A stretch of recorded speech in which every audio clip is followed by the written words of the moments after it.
And yes, folks, welcome to the Underdog Jets Podcast. We see the comments already. Don't worry, folks. We see all the comments on YouTube. For folks listening audio only, after the fact, iTunes, Spotify, get in on the fun, the live fun on YouTube, Twitter, and Facebook. You could ask Wayne or myself, even though, let's be honest, Wayne, 99% of the questions are towards Wayne Chrebet. And hey, I might cry sometimes at night, but I'm cool with that, generally speaking. Yeah, just looking at the comment. Yeah, the Dano Jets Show 538. First comment. Looking forward to the conversation. A lot of the conversations going towards the receivers. I see this in the relationship with Rodgers looks great with Corley and Garrett and Gibson, but not with Lazard. People complain about Lazard already. Yep, we're going to get into it, folks, over the next half hour. Like usual, if you have any question for Wayne, ask it in the chat on YouTube. OTAs, the second media available OTA session was today, Wednesday in Florham Park. We were there, Jets X Factor. And we're going to talk about that mainly. I'm going to ask Wayne about Lazard, Yeboah.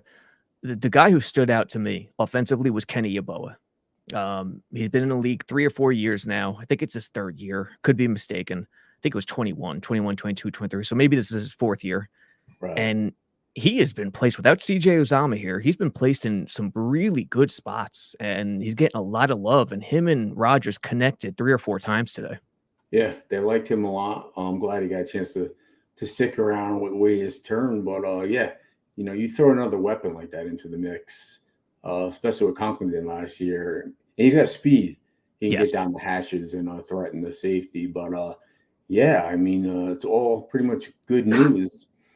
What's interesting, on the top 3 predictions for these receivers for all the teams. Yep. And they didn't even have Lazard. It was Garrett, Mike Williams, and Corley. They didn't even include him as top 3 Lazard. So I'm not sure what's going to happen with him with his contract, but it's time for him to make some plays, or there's nothing Aaron can do about that if he's not making plays. No, and I'm sharing the screen right now. We have a stock up, stock down report. First on Lazard, because I put him in the thumbnail. He didn't have the greatest day. Number one, first and foremost, Malachi Corley left early with he tweaked something. I don't know what the official injury is. I don't think it's serious, but he left OTAs early, not right before, but before team session. So he didn't get in there at all. He returned to the sideline without his helmet and watched. So it was Garrett with Xavier Gibson and Lazard for the most part. And they're OTAs, so they're rotating guys, but those are the 3 main guys with Rodgers. And, with 12 personnel, you have Conklin and Yeboah. Xavier Gibson had a stellar day. Garrett Wilson, as usual, had a stellar day, had some deep shots, at least one I remember from Rodgers. Lazard, 1 drop in the red zone at the pylon. It was a low throw near his knees, but his hands were on it. He just didn't come down with it. And then another one, the ball whizzed by him, but he couldn't separate from rookie Quantez Stiggers. It was a back shoulder, left pylon, front pylon throw, and he just didn't separate in time. And I thought it was a perfectly placed ball, but the ball just whizzed by. Hey, how's the Stiggers kid doing? Is he looks solid. Yeah, he looks... It's one of those things, like, he's from the CFL, and I forgot what the oddity was. He's the first drafted CFL player, not the first draft. I forget what it was, but he doesn't look like a rookie. I mean, there might be something there with this kid. Cool. Yeah. Daniel just said, hey, Robbie, how do you like working with Wayne? Question for Robbie: do you like working with Wayne? I mean, come on now. Dana, what do you think the answer is going to be? The mayor of Garfield said, we love you, Robbie, but Wayne is my teen years. Hey, dude, hey, listen, I was born in 82, so I'm right there with you guys. 73. Yeah, don't separate me from you guys. Because when I was playing high school ball, Wayne's prime years, basically. It was 97 through 2000. So I'm right there with you guys. Harvey Bouchard has some good comments. Hey guys, big fan. Yeah, love the comments. Always some of the same people here. John Hepburn, hey fellas. John Hassel, great comments. Matthias Simon, yes, Wayne. Yeah, I love when the same people come on and kind of like know from week to week what we're talking about. Yeah. Good comments. Yeah, the CFL guy. Yeah, some great stories in the camp. Another thing I wanted to bring up, I see some of the Jet fans mentioning, is that we signed Tariq Cohen from the Bears. And people were like, well, why do we need another receiver or a running back, or another returner? Salah went on the record today basically saying that there are probably going to be 100 times that a kickoff returner touches the ball this year with new rules. So it's not the worst thing to have him and Gibson back there returning. So it's an easy deal. He's coming off an injury. If it doesn't work out, it doesn't work out. So there's no limit to the amount of players you can have going into camp. At running back too, right? Because you get banged up at running back, number one, and number two, you got Hall, you got Braylon Allen, you got Isaiah Davis, and Braylon Allen and Isaiah Davis today were impressive. They hit the hole hard. They don't mess around, those two. And then you got Izzy, but you don't really have that, the true third down scat back who catches the ball out of the backfield. I mean, all of those guys can, but that's a Tariq Cohen specialty. With Chicago, he had a 80 reception year, if I remember correctly. He's almost a receiver with how good he is. And he split time with Montgomery. Aaron Daniels, question for Wayne: what game this year are they going to retire your number? They're not going to retire my number this year. Listen, no one's wearing it again. I check the every year. I check the roster. I don't know if they'll ever will. It'd be pretty cool, but there's some other guys that should. I know Wesley Walker immediately first comes to mind. A lot of his highlights are on Facebook and stuff like that. Man, he was tremendous. A problem out there for defenses, man. Deep threat.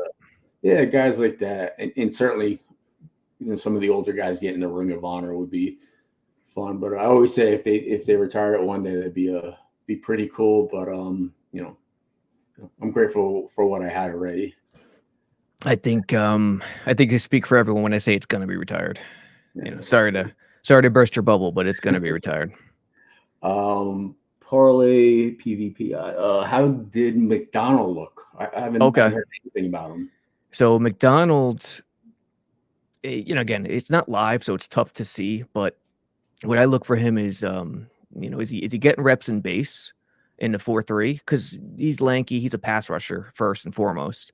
Yeah. And is he getting into the backfield on running plays? And there was one play today. It was like a mid to outside zone his way. He's playing right edge, right at the end. And it was a TFL. He got right into the backfield. I didn't see if he crashed or how he did it, how he beat his man, but he was right there. So, I mean, that's good news right there.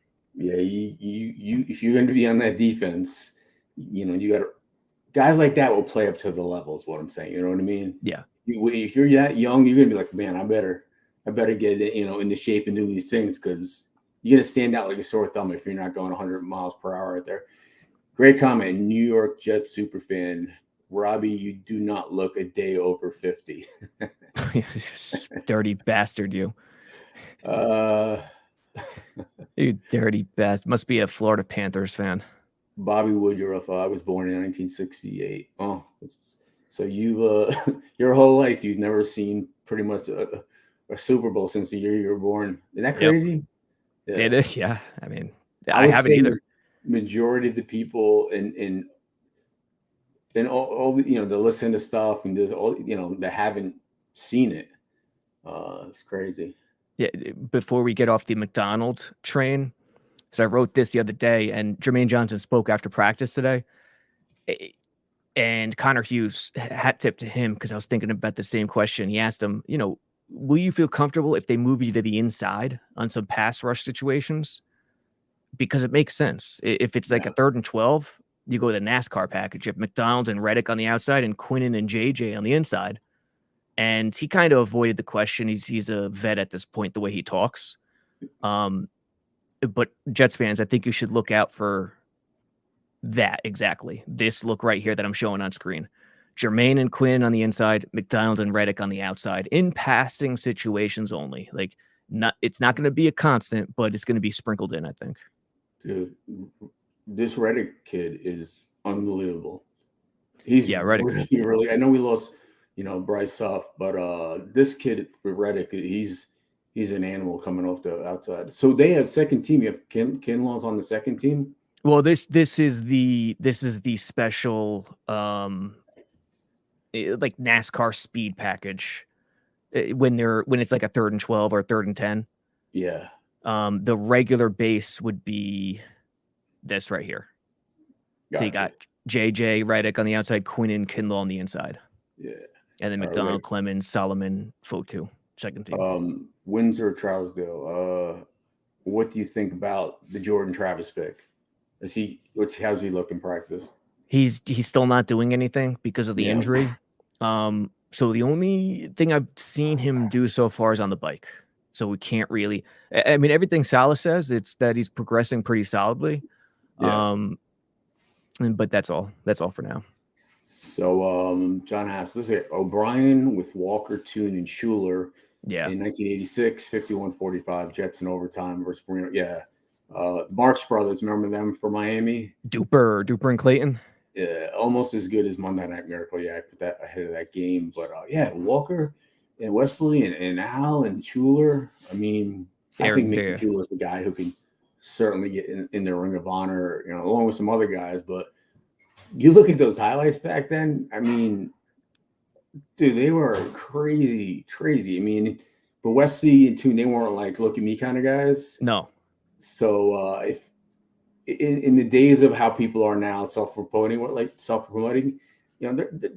Wesley's the guy you would consider for the Hall. You know what I mean?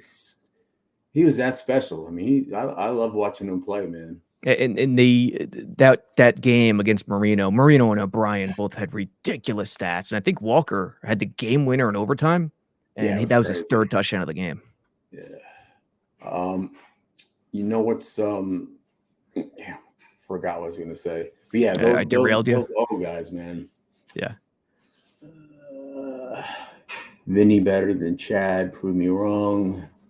Yep, I saw that. I wasn't going to bring it up because I know you're not going to answer. There's no way.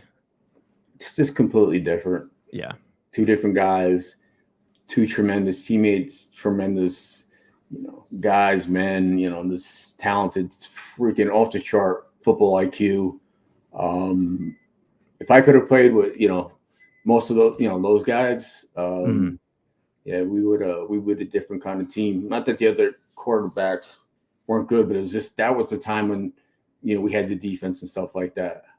And obviously, Boomer's my guy, man. Boomer's your guy. He broke you in. He broke that young grasshopper in. Yeah, for guys I played, a season with or total, even Neil O'Donnell when he came in, Frank Reich. Yes, we did things together. But the guys I played with for more than 2+ years, Vinny and Chad were certainly the guys. What's Irv Charles? This is from Nate. What's Irv Charles' status to make the team close to a lock because of specials? Yeah, I think so. I think he's actually not. He's off to the rehab area right now in OTAs, but I think he's a lock. He's their Hardy replacement as their gunner, and he'll be on kickoff. He'll be on punt. Gotcha. Woody needs to retire. Number 99. Gastineau. If Gastineau didn't have the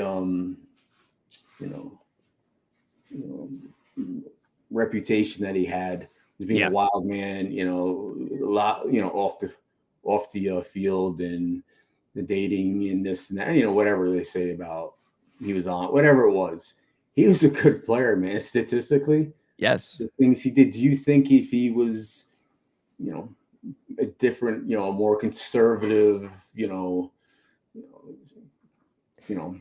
represent the NFL shield in a different way that he would have been considered for the Hall of Fame? I do. What's crazy is that there's no discussion about it at all right now. That's what's insane. Like it's not even a topic. And with his dominance in those 4 to 5 years, and he was dominant that half decade, like 82 to 87 or 81, 86, however you want to describe it. Yeah. He should get at least some recognition, and it's not there. And Salam's the only one who is not in the Ring of Honor. Yeah. As far as the sack exchange. Oh, this is what I was looking at before. When I said, since 1968, we've been to that Super Bowl, won the Super Bowl. Yeah. It's been a long time, but would you rather have, a team when you're young win a Super Bowl, or when you're in your years of fandom have a team go to 4 Super Bowls in a row and not win one? What's more painful? Getting there, the Bills losing 4 in a row, or not having won one in 50 years? It's a more tough one. heartbreak. That's a tough one. I think I'll take the championship. I'll take the championship. Yeah. There's just no. It's like I'm a Rangers fan, and these overtime games in the Eastern Conference Finals have been just brutal. It's like you can't even enjoy the game at some points. It's crazy. And then I asked myself that same question: wouldn't I just rather get blown out and just be able to relax the rest of the game? Some stock up, stock down before we get to some of your comments. Like I said, Kenny Yeboah getting a lot of love. Braylon Allen, Isaiah Davis, both stock up. Breece Hall is not participating. It's involuntary OTAs. Isaiah Oliver, the corner they got from San Fran, he's playing safety now. And him and Ashton on the second team, he is an excellent DB to have because he's a great third safety and he is a great backup slot corner. Quantez Stigers, good job. Xavier Gibson and Aaron Rodgers is still elite. Stock down, Malachi Corley injured. I think it'll be okay. Jarek Bernard-Converse, second year, hurt a lot last year, came in as a safety, played corner in college too, but Jets listed him as safety. He's back at corner, I think mainly because Isaiah Oliver is at safety now. So that doesn't bode well for him, I don't think. Jeremy Ruckert, is Yeboah speeding past him? Yes, but probably only in the vertical receiving game. Ruckert's probably the better balanced tight end, and I think that'll play out. Tyrod Taylor, stock's not really down, but he doesn't really take a lot of chances. Makes sense as a backup quarterback. Izzy with the Cohen signing, that's going to be interesting. I could see a world where Cohen is returning kicks and Gibson returning punts. And then Alan Lazard, big target on him right now. Yeah, that makes sense. A couple of people commented that they need to retire mine and Curtis's number. Curtis's number was retired already. Yes. Yeah, I was looking at just to make sure. Yeah, the only retired are Joe, Maynard, Curtis, and Klecko, and they retired Dennis Birds. Did they do Revis yet? Mm-hmm. No. Let me see. No, that's the only guy. Okay, right. Yep. You think they would retire Revis? I think they. Is somebody wearing 24? No. Okay. No, I think they're gonna. I think realistically, Revis and you, are the next two because, just looking at it historically, I think if I had gun to my head, those would be the two next. I was looking at like one time, the amount of retired numbers across the league is not a lot. No, Dallas has never retired a number, which I don't. I mean, I don't mind it. Because I hate the way the Yankees have done it. They've retired too many numbers, but doing 0 is kind of crazy. Yeah. So, not a lot, maybe 100, 100 something over the last, 50, 60, 70 years. Yeah. And football. Go ahead. I was going to say football is different too. Like you need those numbers, you know? Well, at least there is, anybody can wear any number now. Which helps because you run at 80 numbers, or then you could wear receivers could wear teens. Yep. So hey, I wanted to mention this real fast. I don't know if anybody can see it. There is a Bravest versus the Finest football game on June 1st, Saturday, June 1st at 6:30 at Mitchell Field. That's up at Hofstra. It's the Bravest versus the Finest, NYPD versus the FDNY, and I am the honorary captain for the FDNY. I went to this game a couple of years ago at Hofstra. It was great. So if anybody is in the area, the first 6:30 at Mitchell Field, it will be NYPD versus the FDNY in a tackle football game. It's pretty good. And people are like, oh, I could have played, or I played back in high school, or this and that. Yeah. And then you say, all right, yeah. And then you see these guys play. These guys can play, man. These guys can play, and it's a trip. If you get out there, I'll be out there. Certainly. You're gonna be playing receiver? Yeah, receiver coach. Yeah. I'm gonna flip the coin and get off the field, but yeah, I'm not like sitting at a table signing, but I'm certainly gonna be walking around. I'll just say this: get ladies, wives, kids, friends, all innocent bystanders. Get the Bengay ready. That's all I gotta say. A lot of ace bandages and Yes. a lot of next day like muscles are sore that you haven't thought you used in a while. Yep. Walking around like you're a crab, during 2 days. Get the Bengay ready. That's we did that. It was called the Bengay Bowl for the old dudes in our community when I was growing up, and I reffed, and it was just flag football, and they had to call off from work the whole week, and it was just flag. Yeah, guys come out to the pump pass kick. I don't know if anybody in chat pump pass kick for events for the Jets at MetLife, and I've seen many guys pull up. They got jeans and running shoes on. They about the 30-yard line on the sprint, and they just pull up lame, and they have like trainers on site because people are like blowing out knees and Achilles and stuff like that. It's not funny, but it's it's funny. The funniest things in life are the true things. Like once practicing for the Bengay Bowl, I was just mixing it up with the old guys, and I was covering this one dude. I don't know, he's like 45 or whatever, 42. He starts running downfield. I'm covering him. He turns around at me. He goes, "Oh, why did you kick me?" He's what? I'm like, "What? I'm not even touching you." He snapped his hamstring. He thought I kicked him in the hamstring. Dude, I believe it. Someone made a comment. Dakota J. Keon Coleman will not be better than Diggs was in Buffalo. I mean, the expectations on Keon Coleman, trying to replace Diggs out there. Have you seen his press conferences? I have not. He is awesome. He is Keon Coleman? Funny. Keon Coleman. Yeah. He is so funny, so awesome. He's original. I mean, unique. I think he's great for the league. I wish him success, except when he plays us. But there's some good characters coming into the league. I mean, good players, but just like catch his some of his press conferences. It's awesome. Nice. Yeah, any personalities. And speaking of that, Quinnen Williams spoke today after practice. I left right before Quinnen. I was there for JJ, but apparently Quinnen made a quip about someone of you in the comments will let me know exactly what it was, but one of the reporters let him know that Braylon Allen has spent less time on this earth than Aaron Rodgers has spent in the NFL. Yeah. Quinnen's like, he didn't know that it was Rodgers' 20th year. He looked shocked. He almost looked like he didn't know that was a thing that you could play that long. Yeah. He was gobsmacked. Yeah. When he sneezed and said "God bless you" to himself. Like the first that's an all-time class. Bless you. Thank you. Did it without missing a beat.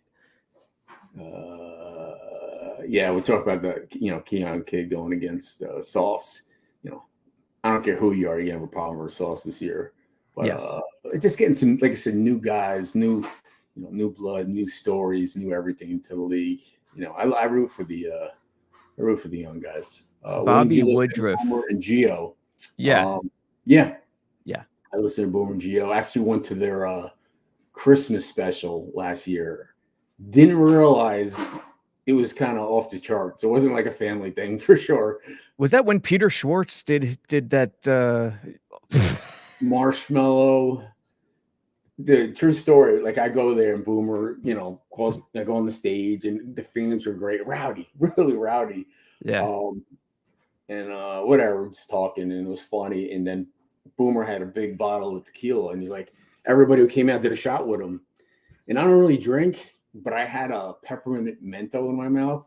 Yeah. And peppermint mento and tequila is not a good Step Brothers, the movie. We'll let you know. Yeah. Yeah. But to answer the question, I listen to Boomer.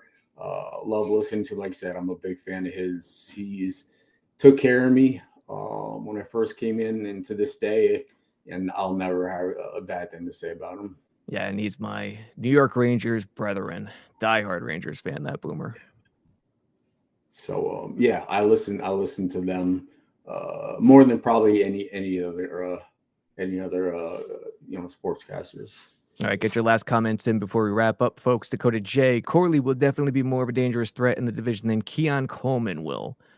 Well, Hopefully. And no, I don't think Corley is no joke. You're right. But number one, he's got to stay healthy.